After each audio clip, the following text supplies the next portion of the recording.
Hello. नमस्कार दोस्तों। आज के वीडियो में हम बात करेंगे राजस्थान का अध्ययन कक्षा 10 की पुस्तक राजस्थान का इतिहास एवं संस्कृति, उसका अध्याय 6 जिसका नाम है स्थापत्य एवं शिल्प के विविध आयाम, जिसमें वास्तुकला के बारे में, नगर विन्यास के बारे में, दुर्ग शिल्प के बारे में, इनके संबंधित बातें करेंगे। इसके बारे में हम इसमें अध्ययन करेंगे। जैसे दुर्ग दुर्ग या जो भी यहाँ पर निर्माण किए गए उनके बारे में, जैसे यहाँ पर क्या क्या मिलते हैं, नगर, महल, परकोटे, जलाशय, ये यहाँ सब कुछ देखने को मिलता है। यहाँ कई प्रकार के ये महल, नगर, परकोटे ये देखने को मिलते हैं। तो इसके हमें प्राचीन काल में क्या प्रमाण प्राप्त होते हैं या कहाँ से इसके प्राचीन काल में यहाँ दुर्ग थे या नहीं थे, इसके कोई प्रमाण है तो हमें पता चलता है कि इसके प्रमाण है। जैसे कालीबंगा, सोती, यहाँ से सिंधु घाटी और वैदिक काल के यहाँ से हमें प्रमाण मिलते हैं कि नदियों के किनारे पक्की ईंटों के उच्च स्तरीय नगर और चौड़ी सड़कें यहाँ पर थी। फिर बात आती है ताम्रपाषाण काल की। यहाँ आहड़, गिलूंड, यहाँ अनाज पीसने के पत्थर प्राप्त हुए हैं। तांबे का उपयोग भी यहाँ के लोग करते हैं। कट से आधारित यहाँ पर हमें बस्तियाँ देखने को मिलती है। फिर मौर्य और गुप्त काल में तो विराट नगर, बेराट से हमें मिलते हैं। अशोककालीन स्तंभ, बौद्ध विहार और सुदृढ़ नगर योजना यहाँ से हमें प्राप्त होती है। पुष्कर से भी हमें सुदृढ़ नगर योजना यहाँ से हमें प्राप्त होती है, देखने को मिलती है। आगे हम बात करें राजपूत काल में कि राजपूत काल में किलों का, मंदिरों का निर्माण कैसे। तो राजपूत काल में जो किले बनाए गए वीरता के प्रतीक थे और धार्मिक प्रवृत्ति के प्रतीक मंदिरों का निर्माण किया गया। और ये स्वर्ण युग माना जाता है। राजपूत काल 7वीं से 13वीं शताब्दी जो है किलों और मंदिरों का स्वर्ण युग माना जाता है, क्योंकि इस समय सर्वाधिक किलों और मंदिरों का निर्माण करवाया गया। नगर योजना में हम सबसे पहले बात करेंगे जयपुर शहर की। भाई जयपुर शहर जो है, जयपुर है, उसका निर्माण किस प्रकार हुआ, किसने किया, कौन इसका शिल्पकार था, किसके मार्गदर्शन में हुआ, किसने इसकी नींव रखी, कौन सा इस पर सिद्धांत लगाया गया। तो जयपुर के 9 वर्ग सिद्धांत लगता है यहाँ।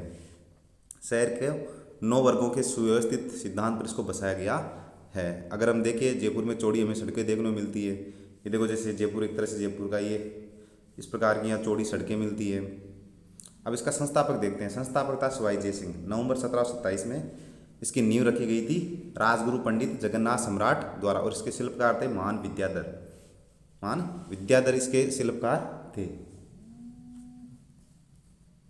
और इस मार्ग पर अगर हम इसमें मार्ग की बात करें तो मार्ग में चौड़ी व सीधी सड़कें जो एक दूसरे को समकोण पर काटती है, इस प्रकार की इसमें सड़कें थी, इसलिए इसको 9 वर्ग सिद्धांत पर ही आधारित है। दोनों सिरों पर फव्वारों से सुसज्जित छोटी और बड़ी यहाँ चौपड़ देखने को मिलती है जयपुर शहर पर। सुरक्षा के लिए यहाँ पर जो दरवाजे बनाए गए, चारों तरफ परकोटा बनाए गए, दरवाजे बनाए गए, सूरजपोल, चांदपोल, घाट गेट, सांगानेर गेट आदि यहाँ पर दरवाजे बनाए गए थे। तो जयपुर की हमने बात की। जयपुर जो शहर है या जयपुर की स्थापना शिवाजी जय सिंह ने की थी।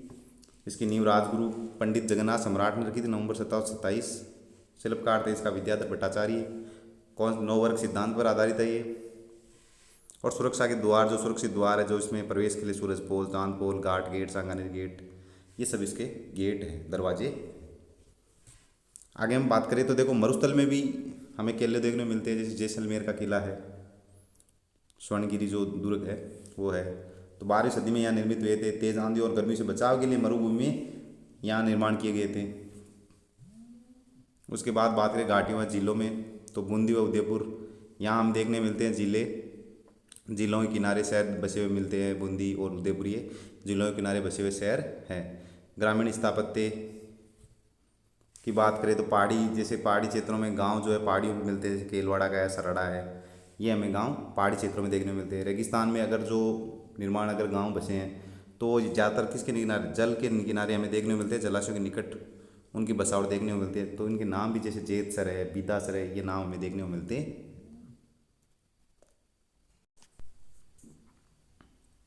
आगे बात करें कि हमने देखा कि मरुभूमि में जो है वो क्यों निर्माण किया गया था किलों का, दुर्गों का।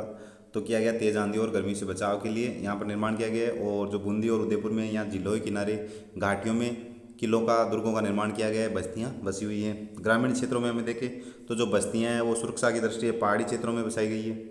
और रेगिस्तानी में हम देखें तो रेगिस्तान में जो बस्तियाँ हैं, गाँवों का निर्माण है, वो जलाशय के निकट किया गया, इसीलिए उनका नाम पड़ता है बीदासर देखने को मिलता है। जलाशय मतलब सर, तो जेत सर, बीदा सर, ये सब नाम देखने को हमें मिलते हैं। आगे हम बात करें तो दुर्गों का निर्माण इसका करने का कारण क्या था। कारण क्या था? तो राज परिवार और सामंतों का सुरक्षित निवास, सामग्री व रसद सामग्री का वहाँ संग्रहण किया जा सकता है। आक्रमण के समय प्रजा की सुरक्षा की जा सकती है। संपत्ति को छिपाने का स्थान है। शुक्र नीति में भी दुर्गों के 7 अंग बताए, मतलब एक राज्य के 7 अंग बताए गए, 7 अंग। उनमें दुर्ग जो है वो राज्य का हाथ माना गया, महत्वपूर्ण अंग माना गया। महाराष्ट्र और मध्य प्रदेश के बाद सर्वाधिक गढ़ और दुर्ग देखने को मिलते हैं तो हमें राजस्थान में देखने को मिलते हैं। भारत में अगर सर्वाधिक गढ़ महाराष्ट्र और मध्य प्रदेश में, उसके बाद में तीसरा नंबर आता है राजस्थान का। अब दुर्गों के प्रकार देखें। दुर्गों के 9 प्रकार होते हैं। दुर्गों के कितने प्रकार होते हैं? 9 प्रकार होते हैं। उनमें अगर हम बात करें दुर्गों के 9 प्रकारों में, तो पहला हम बात करते हैं ओदक दुर्ग। ओदक दुर्ग हमें होता है जल दुर्ग, जो विशाल जलराशि से घिरा हो, जैसे गागरोन का दुर्ग है, बेंसरोडगढ़ का दुर्ग है। ये दुर्ग क्या है?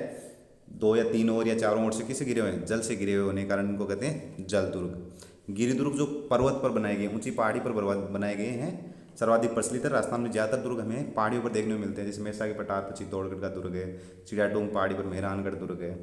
धानवन, धानवन मतलब मरुभूमि से घिरा हुआ, मरुस्थल में बनाया गया दुर्ग, उसको कहते हैं हम धानवन श्रेणी का। जैसे जैसलमेर का दुर्ग है। वन दुर्ग सघन बीहड़ जंगल में बनाया गया, जैसे सिवाना का दुर्ग है, रणथंभौर का दुर्ग है। ये वन दुर्ग की श्रेणी में आते हैं। एरण दुर्ग का मतलब जहाँ पर पहुँचने का रास्ता कठिन हो, जैसे खाई हो, कांटे और पत्थरों से दुर्गम रास्ता हो, जहाँ का चारों तरफ ये चीज़ें हो, कांटे पत्थरों से निर्मित जो दुर्ग होता है, मतलब सभी तो पत्थरों से होता है लेकिन खाई कांटों व पत्थरों से जो दुर्गम हो, उसको हम कहते हैं एरण दुर्ग। जैसे चित्तौड़ का है, जालोर का है, ये एरण दुर्ग कहलाते हैं। पारिक दुर्ग, चारों ओर गहरी खाई हो, उसको हम कहते हैं पारिक दुर्ग। जैसे भरतपुर का दुर्ग है, उसके चारों ओर क्या है? खाई है। पारिक दुर्ग होता है जिससे चारों ओर बड़ी दीवारों का प्रकोटा, उसको हम कहते हैं पारिक दुर्ग। कुंभलगढ़ का दुर्ग जैसे, उसके चारों तरफ 36 किलोमीटर चौड़ी दीवार है। सैन्य दुर्ग, चतुर सैनिकों की व्यूह रचना सर्वश्रेष्ठ माना गया है सैन्य दुर्ग को। सहाय दुर्ग, सूर्यवीर व अनुकूल बंधुओं का निवास जिस दुर्ग में, उसको कहते हैं सहाय दुर्ग। हम बात करें राजस्थान के, देखो दुर्ग इतने महान, मतलब उतने उत्कृष्ट श्रेणी में बनाए गए हैं कि विश्व में 2013 में, जून 2013 में एक नोपेहन कंबोडिया में एक आयोजित हुई थी वर्ल्ड हेरिटेज कमेटी की बैठक में राजस्थान के 6 प्रमुख दुर्गों को यूनेस्को की विश्व धरोहर सूची में शामिल किया गया है। मतलब ये दुर्ग क्या है? विश्व की धरोहर है, उस सूची में इनको शामिल किया गया है 6 दुर्गों को जून 2013 में, जिसमें हमारा था आमेर, गागरोन झालावाड़, कोमलगढ़ राजसमंद, जैसलमेर में रणथंभौर, सवाईमाधोपुर में और चित्तौड़गढ़। ये 6 किले हैं जिनको किस में शामिल किया गया है? विश्व धरोहर सूची में शामिल किया गया। तो इनको याद कैसे रखें? तो इनकी एक छोटा सा ट्रिक है, गाजर,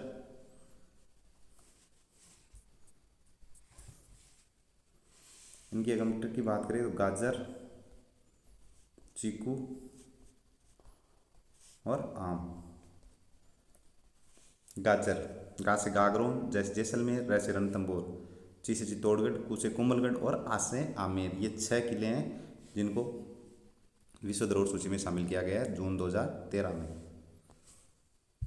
फिर हम बात करते हैं चित्तौड़गढ़ किले की। चित्तौड़गढ़ किला, इसको कहते हैं राजस्थान के किलों का सिरमौर, राजस्थान का गौरव, इसको कहते हैं चित्तौड़गढ़ किले को। स्थित है मेसा का पठार, मेसा का पठार है, मेसा का पठार। चित्तौड़गढ़ का किला किस पठार पर है? मेसा के पठार पर है, गंभीरी और बेडज नदियों के किनारे पर। दिल्ली से मालवा जाते हैं और गुजरात, दिल्ली से मालवा जाओ चाहे दिल्ली से गुजरात, इस मार्ग पर स्थित होने के कारण इसका अत्यधिक सामरिक महत्व, व्यापारिक महत्व इस दुर्ग का अधिक है। इसका निर्माण करवाने थे मौर्य राजा चित्रांग या चित्रांगद। निर्माण कराया था इसका चित्रांग या चित्रांगद मौर्य ने, और इसका मूल नाम रखा था चित्रकूट।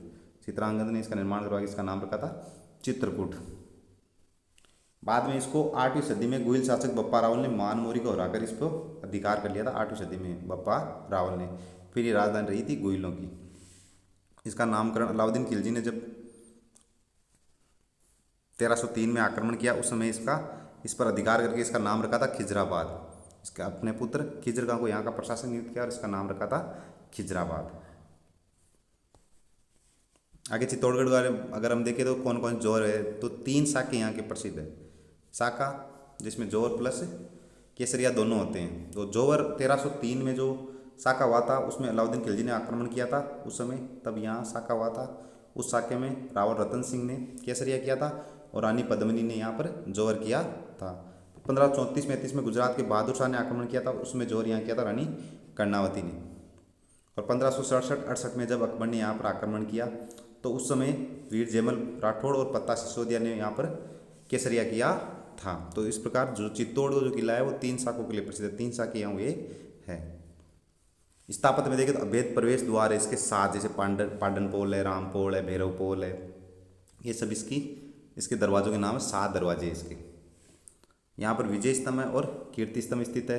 रानी पद्मिनी का महल है, कुंभा महल है, श्रृंगार चौकी है, तुलजा भवानी का मंदिर है, समदेश्वर मंदिर है, कुमश्याम मंदिर है। यहाँ प्रमुख मंदिर है तुलजा भवानी मंदिर, समदेश्वर मंदिर, कुमश्याम मंदिर, मीरा मंदिर, ये सब चित्तौड़गढ़ दुर्ग में देखने को मिलते। महलों में रानी पद्मिनी का महल है, कुंभा महल है, मीरा महल है, विजय स्तंभ और कीर्ति स्तंभ यहाँ प्रसिद्ध है।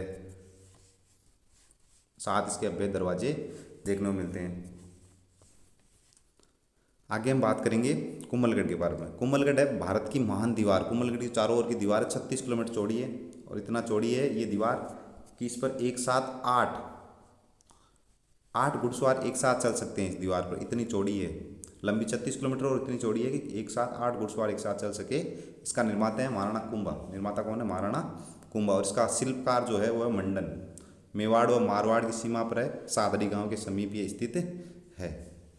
इसके बारे में जब इसको अबुल फजल ने देखा तो उसने कहा, इतनी ऊंचाई पर था कि उसने कहा कि इतनी बुलंदी पर है, बना हुआ है कि नीचे से ऊपर की ओर देखने पर सिर से पगड़ी गिर जाती है। ऐसा कहा था अबुल फजल ने इसके बारे में कि सिर से पगड़ी गिर जाती है इसको अगर हम नीचे से ऊपर की ओर देखें ना, इतनी ऊंचाई पर है। इस पर सबसे ऊंचाई पर अगर हम देखें, सबसे ऊंचा तो कुंभलगढ़ में सबसे ऊंचाई पर है कटारगढ़। कटारगढ़ कुंभा का निवास स्थान था और कटारगढ़ में ही महाराणा प्रताप का जन्म हुआ था, जूनी कचौरी में। आगे हम बात करें रणथंभौर। तो रणथंभौर जो दुर्ग है ये चारों तरफ से प्राकृतिक सुरक्षा से घिरा हुआ है, चारों तरफ से जंगल है, इसलिए इसकी नैसर्गिक सुरक्षा से प्रभावित होकर अबुल फजल ने इसके बारे में कहा था कि अन्य सर्व दुर्ग नंगे है, जबकि ये दुर्ग क्या है? बख्तरबंद है। इसके बारे में कहा था रणथंभौर दुर्ग के बारे में अबुल फजल ने इसको देखकर। स्थापत्य देखें तो इसका स्थापत्य करवाया था रणथंबन या रणथन देव ने 8वीं सदी में चौहान शासकों द्वारा। चौहान शासक था जिसने इसका निर्माण करवाया था। अगर ये ऐतिहासिक इसकी देखें तो अमीरदेव चौहान के साहस के लिए प्रसिद्ध है। इसने 1301 में अलाउद्दीन से युद्ध करते हुए शरणागत धर्म के लिए बलिदान दे दिया था। मोहम्मद का और केबरू को मोहम्मद शाह और केबरू को इसने शरण दी थी। तो इस कारण यहाँ अलाउद्दीन खिलजी ने इस पर आक्रमण किया था और उसमें 1301 में ये उस युद्ध में लड़ते हुए वीरगति को प्राप्त हुए थे। तो शरणागत के धर्म के लिए वो यहाँ वीरगति को प्राप्त हुए। इसी का ये गवाह कौन सा दुर्ग है? रणथंभौर दुर्ग है। रणथंभौर दुर्ग में अगर देखें जूनी कचहरी है, अमीरदेव चौहान के पिताजी अमीरदेव चौहान ने एक छतरी का निर्माण किया, न्याय की छतरी, 32 खंभों की छतरी। इन्होंने अपने पिता की 32 वर्षों के शासनकाल की स्मृति में उन्होंने 32 खंभों की छतरी का निर्माण कराया था, जिस पर बैठकर ये न्याय करते थे। न्याय की छतरी स्थित है, कुत्ते की छतरी स्थित है यहाँ पर रणथंभौर दुर्ग में। फिर हम बात करें सिवाना दुर्ग। सिवाना दुर्ग संकटकाल की राजधानी था मारवाड़ के शासकों की संकटकालीन राजधानी था, जिसका निर्माण करवाया था 954 ईस्वी में परमार वंशीय वीर नारायण ने इसका निर्माण करवाया था। 954 ईस्वी में 954 ईस्वी में इसका निर्माण करवाया था परमार शासक वीर नारायण ने। और इसको कहा जाता है संकटकालीन राजधानी किसकी? मारवाड़ के राजाओं की शरणस्थली कहा जाता, संकटकालीन राजधानी कहा जाता था, क्योंकि यहाँ पर मालदेव आया था जब शेरशाह से गिरी सुमेल का युद्ध हुआ था, उसमें पराजित होने के बाद मालदेव जोधपुर से यहीं चला गया था सिवाना दुर्ग में। और रावचंद्र सेन भी यहीं पर रहते हुए मुगलों के विरुद्ध उन्होंने संघर्ष जारी रखा था। अब इसको कहते हैं अणखिलो सिवाणु। क्या कहते हैं इसको? अणखिलो सिवाणु भी इसको कहते हैं। बाड़मेर 56 की पहाड़ी, हल्देश्वर पहाड़ी पर स्थित है। इसको अणखिलो किलो भी कहा जाता है, इसका उपनाम है। इसका पतन हम देखें तो कानड़देव जालोर का शासक था, उस समय यहाँ का शासक था शीतलदेव। उसके समय अलाउद्दीन खिलजी ने यहाँ पर आक्रमण किया था और शीतलदेव वीरगति को प्राप्त हो गए थे। इसमें लड़ते हुए वीरगति को प्राप्त हो गए थे। उस समय इसका नाम अलाउद्दीन खिलजी ने रखा था सिवाना का खैराबाद, चित्तौड़ रखा था खिजराबाद और जालोर का रखा था जलालाबाद। आगे हम बात करें अगर हम बात करें तारागढ़ बूंदीवाड़े के, 2 है तारागढ़, एक अजमेर में और एक बूंदी में। तारागढ़ अगर हम बूंदीवाड़े की बात करें, ये 14वीं सदी में निर्मित है। पर्वत की ऊंची चोटी पर स्थित होने के कारण धरती से आकाश के तारे के समान दिखाई पड़ने के कारण इसको कहा गया तारागढ़। इतनी ऊंचाई पर है और अगर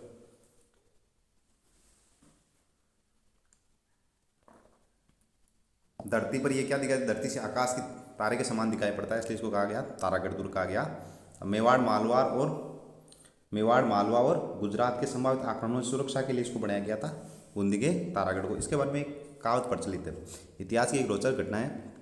महाराणा जेतर सिंह ने भी यहाँ प्रयास किया था इसको जीतने का, नहीं जीत सके। उसके बाद उनके पुत्र महाराणा लाखा ने बूंदी को जीतने के प्रयास किए, लेकिन वो असफल रहे। जब असफल रहे तो उन्होंने क्या किया, एक नकली दुर्ग बनाया बूंदी का। एक बूंदी जो तारागढ़ है इसका एक नकली दुर्ग बनाया और उस पर आक्रमण किया। लेकिन उस आक्रमण को भी मतलब इन्होंने सोचा कि नकली मिट्टी का दुर्ग बनाते हैं और फिर उसको ध्वस्त कर देंगे, तो कुंभा एक तरह से, वो कुंभा क्या, लाका इस प्रकार उस गढ़ को जीत लेगा। लेकिन यहाँ भी एक इनका कुंभाड़ा था, हाड़ौती का कुंभाड़ा था, उसने लड़ते हुए यहाँ वीर गति को प्राप्त हो गया था, वीर कुंभाड़ा। लेकिन नकली मिट्टी के दुर्ग की भी उसने सुरक्षा की थी कि भले ही नकली हो, लेकिन नाम इसका तारागढ़ है और तारागढ़ को हम मिटने नहीं देंगे इतने 16 शास्त्र। तो देखो नकली मिट्टी के दुर्ग को बचाने के लिए भी उस समय ये शहीद हो गए थे, वीर गति को प्राप्त हो गए थे, वीर कुंभाड़ा लड़ते हुए महाराणा लाखा की सेना से। आगे हम बात करते, देखो नाम देखो, एक तो तारागढ़ है ये अजमेर में और एक तारागढ़ है बूंदी में। बूंदी वाला है जो अभी बात की हमने, बूंदी में बरसिंघाड़ा शहीद हुए थे। और ये भित्ति चित्रों का खजाना विशेषकर उमेश सिंह द्वारा यहाँ चित्रशाला निर्माण करवाया गया था। 84 खंभों क्षत्रिय, शिकार बुर्ज है, फूल सागर है, नवल सागर है, गर्भ गुंजन तोप है। और अभी हमने बात की वीर कुंभाड़ा की, यहाँ शहादत का साक्षी रहा है तारागढ़ बूंदी का दुर्ग, जो नकली दुर्ग के लिए शहीद हो गए थे, नकली बूंदी के दुर्ग के लिए भी वो शहीद हो गए थे। फिर हम बात करें तारागढ़। तारागढ़ है अजमेर में, जिसका निर्माण किया था अजयपाल चौहान ने या अजयराज चौहान ने। इसको कहते हैं गढ़ बीडली अजमेरू, अजय मेरू। यहाँ विशाल चौकदा विशाल बुर्ज है, जिसमें घूंघट बुर्ज है, उगड़ी है, फुट्टी बुर्ज है, बांद्रा बुर्ज है, इमली बुर्ज है, खिड़की बुर्ज है, फतेह बुर्ज है। इसकी बुर्जों के नाम है, चौकदा विशाल बुर्ज है तारागढ़ में। और तारागढ़ को जब देखा तो जिब्राल्टर, दूसरा जिब्राल्टर का, ओ ये दुनिया का दूसरा जिब्राल्टर, जब विलियम बेंटिंग ने इसको देखा ना तो उसने कहा ये तो दुनिया का दूसरा जिब्राल्टर है। तो इसको दूसरा जिब्राल्टर मतलब ये राजस्थान का जिब्राल्टर इसको कहा जाता है तारागढ़ को। फिर आते हैं जयपुर। जयपुर के रक्षक दो दुर्ग है, नाहरगढ़ और जयगढ़। इनके बारे में बात करते हैं। नाहरगढ़ का किला, जिसको हम सुदर्शनगढ़ भी कहते हैं, इसको निर्माता है सवाई जय सिंह। इन्होंने निर्माण कराया था मराठा आक्रमण से बचाव हेतु, इसका निर्माण कराया था नाहरगढ़ दुर्ग का। सवाई माधो सिंह द्वारा यहाँ अपनी 9 पासवानों के लिए एक जैसे 9 महलों का निर्माण करवाया गया था नाहरगढ़ किले में। और नार सिंह भूमिया के नाम पर इसका नाम पड़ा था नाहरगढ़। फिर आता है जयगढ़। जयगढ़ आमेर में स्थित है। इसका निर्माण कराया था मिर्जा राजा जय सिंह ने। यहाँ तोप डालने का विशाल कारखाना है। यहाँ की प्रसिद्ध तोप है जयबान तोप, एशिया की सबसे बड़ी तोप है, सवाई जय सिंह ने बनवाई थी। यहाँ तोप डालने का कारखाना भी सवाई जय सिंह ने लगवाया था। विशाल पानी के टाँके, रहस्यमय गुप्त सुरंगें बहुत सारी देखने को मिलती है जयगढ़ किले में। वर्तमान स्वरूप इसको दिया था सवाई जय सिंह ने, लेकिन इसका निर्माण प्रारंभ कराया था मिर्जा राजा जय सिंह ने निर्माण कराया। बाद में इसको नया जो रूप, आज वर्तमान रूप है, ये दिया था सवाई जय सिंह ने। फिर हम बात करें, देखो दुर्गों के बारे में, कुछ दुर्ग है गिरी दुर्ग है, कुछ है जल दुर्ग है, कुछ है धानवन यानी स्थल पर बने हुए, समतल या मरुस्थल पर बने हुए दुर्ग। तो पहाड़ी पर जैसे मेहरानगढ़ है, चिड़िया टोंकदार पहाड़ी पर, नाहरगढ़ दुर्ग है, जयगढ़ दुर्ग है, तारागढ़ दुर्ग है गढ़ बीडली पहाड़ी पर, जालोर का दुर्ग है। तो ये सारे दुर्ग पहाड़ियों पर निर्मित हैं। जल दुर्ग में आता है गागरोन, भैंसरोडगढ़, और जूनागढ़, लोहागढ़ और जैसलमेर ये आते हैं स्थल पर है, दानवन दुर्ग की श्रेणी में आते हैं। फिर हम बात करते हैं मेहरानगढ़ दुर्ग के बारे में। मेहरानगढ़ दुर्ग मरुस्थल का मुकुट कहा जाता है, इसको मरुस्थल का मुकुट कहा जाता है मेहरानगढ़ दुर्ग को। गढ़ बणियों मेहरान, गढ़ बणियों मेहरान। मयूर ध्वजगढ़, मयूर की आकृति के कारण इसको मयूर ध्वजगढ़ भी कहा जाता है। और एक गढ़ चिंतामणि भी कहा जाता है। इसको चिड़िया टूंग पहाड़ी पर बनाया गया था। और किन्होंने बनाया था? 1459 में राव जोधा ने इसका निर्माण करवाया था। राव जोधा द्वारा निर्मित 1459 में इन्होंने चिड़ियाटूंग पहाड़ी पर इसका निर्माण करवाया था मेहरानगढ़ दुर्ग का। मेहरानगढ़ दुर्ग के बारे में बात करें तो मेहरानगढ़ दुर्ग में तोपें रखी हुई हैं, जिनका नाम है किलकिला, शंभू बाण, गजनी खां, जमजमा, कड़क बिजली, नुसरत खां, नुसरत, गुबार, दूरधनी, बिच्छू बाण, मीर बख्श, रहस्य कला, गजक। ये यहाँ की तोपों के नाम है। किलकिला, शंभू बाण, गजनी खान, जमजमा, कड़क बिजली, नुसरत, गुबार, दूरदानी, बिच्छू बाण, मीर बख्श, रहस्य कला था गजक। ये सारी मेहरानगढ़ की तोपों के नाम है। यहाँ पर एक दुर्लभ पुस्तकालय भी है, मान सिंह द्वारा स्थापित पुस्तक प्रकाश। यहाँ पर एक पुस्तकालय भी है, निर्मित करवाया गया था मान सिंह द्वारा।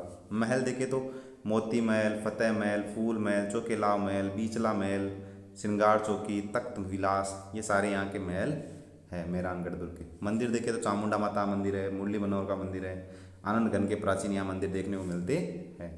तो मेहरानगढ़ के बारे में बात करें तो मेहरानगढ़ दुर्ग का निर्माण किया 1459 ईस्वी में राव जोधा ने चिड़ियाटूंग पहाड़ी पर। इसके और नाम देखे तो मयूर ध्वजगढ़ है, गढ़ चिंतामणि है। यहाँ की तोपों के नाम देखे तो किलकिला, शंभू बाण, गजनीकांत, जमजमा, कड़क बिजली, नुसरत, गुबार, दूरदानी, बिच्छू बाण, मीर बख्श, रहस्य कला, गज्जक, ये इनकी तोपों के नाम है। और यहाँ पर मान सिंह द्वारा स्थापित पुस्तकालय, पुस्तक प्रकाश है, मान सिंह पुस्तकालय भी यहाँ स्थित है।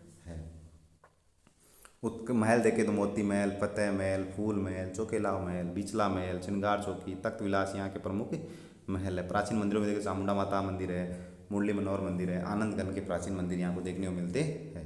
फिर हम बात करते हैं राजस्थान के, और जैसे कुचुरुआ किला है, आमेर का किला, अपवाद नहीं कह सकते इसको, अद्भुत है ये। राजस्थान के अद्भुत किले हैं। जैसे चूरू का किला है, चांदी के गोले दागनी यहाँ कथा चलती है। इसका निर्माण कराया ठाकुर कुशाल सिंह ने 1739 ईस्वी में यहाँ निर्माण करवाया था, ठाकुर कुशाल सिंह ने। आवा के ठाकुर मुसलमान आवा के ठाकुर कुशाल सिंह चंपावत थे 1857 क्रांति के समय। ये ठाकुर कुशाल सिंह है जिन्होंने 1739 ईस्वी में चूरू के किले का निर्माण करवाया था। जब इस किले में 1814 में बीकानेर राज्य ने आक्रमण किया तो उस समय उधर से तोप के गोले जब बरसाए गए, इन्होंने तोप के गोले बरसाए और इनके पास फिर तोप के गोले तो बरसाने के लिए इनके पास ख़त्म हो गए थे। बारूद थी लेकिन जो उन पर कवर चढ़ाने का था वो ख़त्म हो गया। तो यहाँ के सेठ साहूकारों और जनता द्वारा यहाँ से घरों से चांदी दे दी गई। भाई चांदी में बना के दुर्ग पर, वो दुर्ग से जो आक्रमण हो रहे थे उन आक्रमणकारियों पर गोले दागो। तो फिर यहाँ से चांदी के गोले दागे गए। और शत्रु सेना, जब बीकानेर की सेना ने देखा कि यहाँ के लोग तो चांदी के गोलों से हम पर हमला कर रहे हैं, तो फिर वो शत्रु सेना भी यहाँ से पीछे लौट गई। ये देखकर हैरान हो गई और यहाँ से लौटकर वापस चली गई थी। तो इस प्रकार ये चूरू का किला जिसका निर्माण ठाकुर कुशाल सिंह ने 1739 ईस्वी में करवाया था और ये चांदी के गोले दागने के लिए प्रसिद्ध है राजपूताने में। अकबर का दुर्ग एकमात्र मुगल स्थापत्य कला में अगर कोई दुर्ग बनाया गया तो वह है अकबर का दुर्ग। अकबर का किला बनवाया गया था, अकबर ने बनवाया था 1571-72 के समथिंग। जब यहाँ आया था तो यहाँ उसने बनवाया था, जिसको हम कहते हैं दौलत खाना या अकबर का मैगजीन। या शस्त्रागार होने के कारण इसको कहते हैं अकबर का मैगजीन दुर्ग। दौलत थी इसलिए इसको कहते हैं दौलत खाना। राजपूताने का राजस्थान का एकमात्र मुस्लिम स्थापत्य पद्धति से निर्मित दुर्ग है।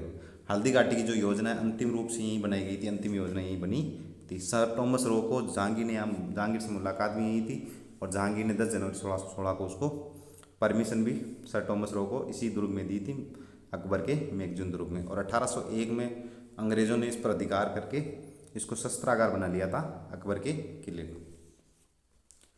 फिर हम बात करें जूनागढ़ लाल पत्थरों से निर्मित होने के कारण इसको लालगढ़ भी कहते हैं। और इसका निर्माण करवाया था महाराजा राय सिंह ने 1589 ईस्वी में इसका निर्माण करवाया था। सूरजपोल दरवाजे जो है इसका सूरजपोल दरवाज़ा, उसके आंतरिक द्वार पर संस्थापक राजा राय सिंह की प्रशस्ति भी है। राय सिंह ने एक प्रशस्ति बनवाई थी, राय सिंह प्रशस्ति, वो भी यहाँ सूरजपोल पर ही है।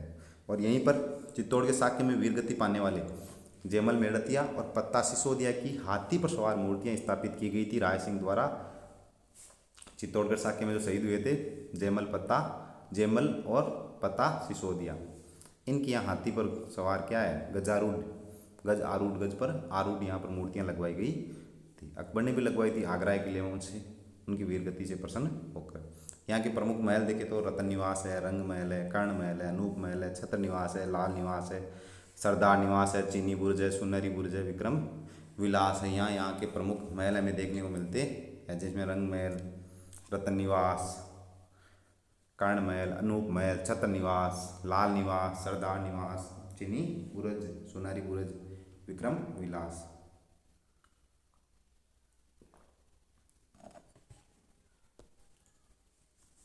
आगे हम बात करें तो बात करते हैं गागरोन दुर्ग सर्वश्रेष्ठ जल दुर्ग का उदाहरण है। जल दुर्ग भी है, 3 ओर से देखो जल से घिरा हुआ है। और कौन सी नदियों के संगम पर है? आऊ और कालीसिंध नदियों के संगम पर स्थित है गागरोन दुर्ग। 11वीं सदी में टोड परमारों द्वारा इसका निर्माण करवाया गया था। इसको कहते हैं टोडगढ़ व दुल्हरगढ़, इस पर नाम दिया गया। 1423 ईस्वी में अचलदास खिलची की शहादत हुई थी, शहीद हुए थे, उसका ये वीरगति को प्राप्त हुए थे। उसका ये साक्षी रहा है ये दुर्ग। मांडू के सुल्तान हुसैन शाह ने यहाँ पर आक्रमण किया था 1423 में झालावाड़ पर, तब उसमें वीरगति को प्राप्त हो गए थे अचलदास खींची। यहाँ पर संत पीपा की छतरी है, संत मीठे साहब की दरगाह है, औरंगजेब द्वारा निर्मित यहाँ बुलंद दरवाजा देखने को मिलता।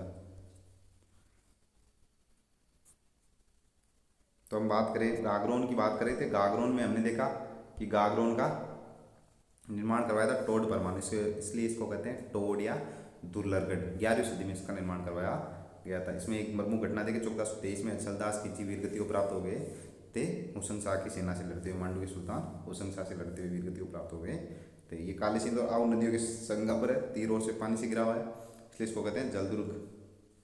संत पीपा की छतरी, संत मीठे साहब की दरगाह और औरंगजेब द्वारा निर्मित यहाँ बुलंद दरवाजा है।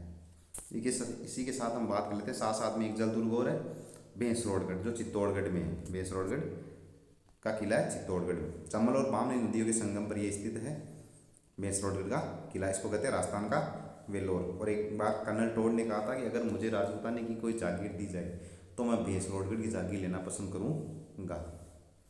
कि इतना विशाल बढ़िया शानदार किला था। इसका निर्माण करवाया था भैंसासा और रोड़ाचारण द्वारा, व्यापारी थे इसलिए इसको व्यापारी किला भी कहते हैं। व्यापारियों द्वारा बनाया गया एकमात्र किला भैंसरोडगढ़ किला, जो भैंसासा और रोड़ाचारण द्वारा बनाया गया था, इसलिए इसको भैंसासा के नाम भैंस और रोड़ाचारण में रोड, भैंसरोडगढ़ का किला इसको कहा गया। फिर आता है जालोर का किला। जालोर का किला इसको कहते हैं स्वर्णगिरी। स्वर्णगिरी कहते हैं हम, स्वर्णगिरी। अगर हम बात करें स्वर्णगिरी तो स्वर्णगिरी हम कहते हैं जैसलमेर किले को, और इसी स्वर्णगिरी सु आ जाए तो स्वर्णगिरी के लिए जालोर का उपनाम है, अन्य नाम है।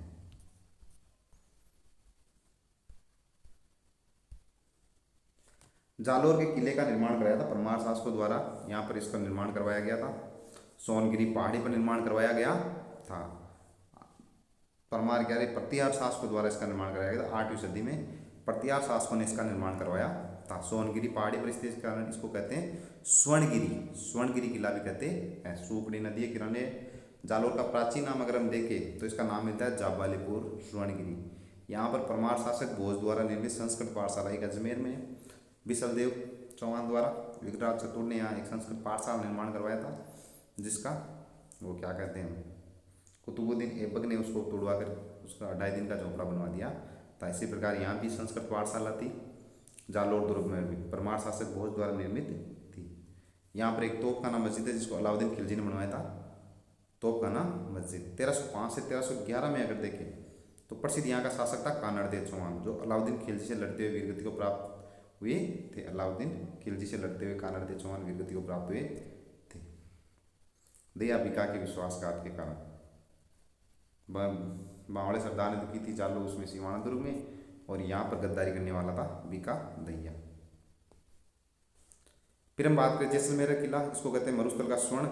तो इसका निर्माण बिना चूने के हुआ था, केवल बड़े बड़े पीले पत्थरों को परस्पर जोड़कर इसको खड़ा किया गया था जैसलमेर के किले को। जैसलमेर के किले का निर्माण करवाया था भाटी शासक राव जैसल ने 1155 ईस्वी में त्रिकूट पहाड़ी पर इसका निर्माण करवाया था जैसलमेर के किले का। और इसको दूर से देखने पर पहाड़ी पर लंगर डाले हुए एक जहाज के समान देखने को मिलता है, पर यहाँ पर भी चूने का प्रयोग नहीं किया गया था। अगर उत्कृष्ट महल देखें तो रंग महल है, मोती महल है, गज विलास है, जवार विलास है, ये इसके प्रमुख महल देखने को मिलते हैं। रंग महल, मोती महल, गज विलास, जवार विलास, ये इसके प्रमुख महल हमें देखने को मिलते हैं। मंदिरों में देखें तो प्राचीन जैन मंदिर में पार्श्वनाथ मंदिर है, ऋषभ देव मंदिर है, और यहाँ पर एक संग्रहालय है, पांडुलिपियों का संग्रहालय है, दुर्लभ यहाँ पांडुलिपियों का संग्रहालय जैसलमेर संग्रहालय भी इसी किले में स्थित है। तो जैसलमेर किले के बारे में हम देखा, जैसलमेर किले का निर्माण कराया था राव जैसल ने। भाटी शासक राव जैसल ने 1155 ईस्वी में त्रिकूट पहाड़ी पर इसका निर्माण करवाया था। इसका और नाम है स्वर्णगिरी भी कहते हैं, इसको सोनार किला भी कहते हैं। फिर हम बात करें लोहागढ़। लोहागढ़ दुर्ग है भरतपुर में। अजय मिट्टी का विज्ञान अगर हम देख लें, मिट्टी से निर्मित ये दुर्ग है। तो यहाँ पर अगर गोले बरसाए जाए ना तो भी वो नुकसान नहीं पहुँचाते। देखो मिट्टी में धंस जाते अगर गोले भी बरसाए जाते हैं। यहाँ पर चारों तरफ इसके चौरों ओर गहरी खाई है, उस खाई में मोती झील से सुजानगंगा नहर द्वारा यहाँ पानी भरा जाता है। चारों तरफ खाई है, उस खाई में जो टाइम पानी रहता है, और मगरमच्छ जो जलीय जीव उसमें छोड़े गए हैं ताकि इस पर कोई हमला नहीं कर सके चारों तरफ दीवारों से भी। तो इसलिए तो अंग्रेज जनरल लॉर्ड लेक ने 1805 में 5 बार चढ़ाई की, 500 बार भी असफल रहा था। इसका निर्माण कराया था महाराजा सूरजमल ने 1733 ईस्वी में। लोहागढ़ दुर्ग का निर्माण कराया था महाराजा सूरजमल ने। यहाँ का एक प्रवेश द्वार है अष्टधातु का, जो लेकर आए थे महाराजा जवाहर सिंह 1765 ईस्वी में दिल्ली से लाए थे। महलों में देखे तो किशोरी महल है, कोटी खास है, दादी माँ का महल है, लक्ष्मण मंदिर है यहाँ पर, लक्ष्मण मंदिर है, गंगा मंदिर है, लक्ष्मण मंदिर यहाँ पर है इस लोहागढ़ दुर्ग में। अब अगर हम बात करें राजस्थान के दुर्गों को, देखो एक विश्लेषणात्मक दर्शन, जैसे मेहरानगढ़ दुर्ग चिड़ियाटोप पहाड़ी पर है, गिर दुर्ग श्रेणी में आता है। राव जोधा ने 1459 ईस्वी में इसका निर्माण कराया था चिड़ियाटोप पहाड़ी पर। यहाँ तोपें हैं, दूरदानी, गजक है, ये यहाँ पर तोपें रखी हुई है। गागरोन जल दुर्ग की श्रेणी में आता है। टोड परमार शासकों ने इसका निर्माण किया, इसलिए टोडगढ़ दुल्हनगढ़ भी इसको कहते हैं। आऊ और काली सिंध नदियों के किनारे पर स्थित है। 1423 में अचलदास की यहाँ पर शहादत हुई थी, वो वीरगति को प्राप्त हुए थे मालवा के मांडू के मुस्लिम शासन लड़ते हुए। जैसलमेर का दुर्ग देखिए धानवंत श्रेणी में आता है, त्रिकूट पहाड़ी पर है। राव जैसल ने इसका निर्माण किया था 1155 ईस्वी में, बिना चूने के निर्माण के। और यहाँ पर प्राचीन पांडुलिपियाँ जैसलमेर संग्रहालय यहाँ पर स्थित है। लोहागढ़ समतल भूमि पर दुर्ग है। महाराजा सूरजमल ने 1733 में इस पर निर्माण कराया था। चारों तरफ खाई है जिसमें सुजान गंगा नहर द्वारा पानी आता है मोती झील का, और मिट्टी की दीवारें हैं। तारागढ़ की बात करें तो ये गिरिदुर्ग की श्रेणी में आता है। हाड़ा शासकों द्वारा इसका निर्माण कराया था, बरसिंह हाड़ा द्वारा। 84 खंभों छतरी, गर्भ गुंजन तोप है, और इसको देखने पर किसका समान लगता है, तारे के समान से इसको तारागढ़। और इसके लिए नकली बूंदी के दुर्ग के लिए, अगर नकली तारागढ़ के लिए भी शहीद हुए थे कुंभा हाड़ा।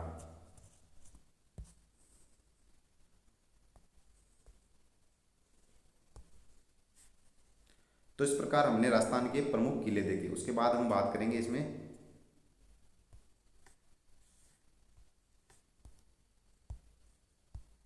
राजस्थान के किलों के बारे में। हमने इसमें चर्चा की, जिसमें हमने बात की राजस्थान के प्रमुख किलों के बारे में। प्रारंभिक स्थिति की हमने, भाई यहाँ कौन कौन से प्राचीन काल में हमें प्रमाण मिले दुर्गों के बारे में। तो यहाँ से कालीबंगा, सोती, यहाँ से हमें नगरों की योजनाओं के प्रमाण मिलते हैं। फिर हम देखें तो 7वीं से 13वीं शताब्दी स्वर्ण काल कहा जाता है किलों और मंदिरों का।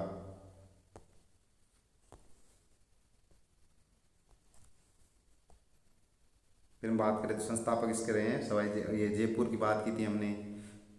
जयपुर नगर नियोजन है जो है वो 9 नववर्गीय सिद्धांतों पर आधारित है।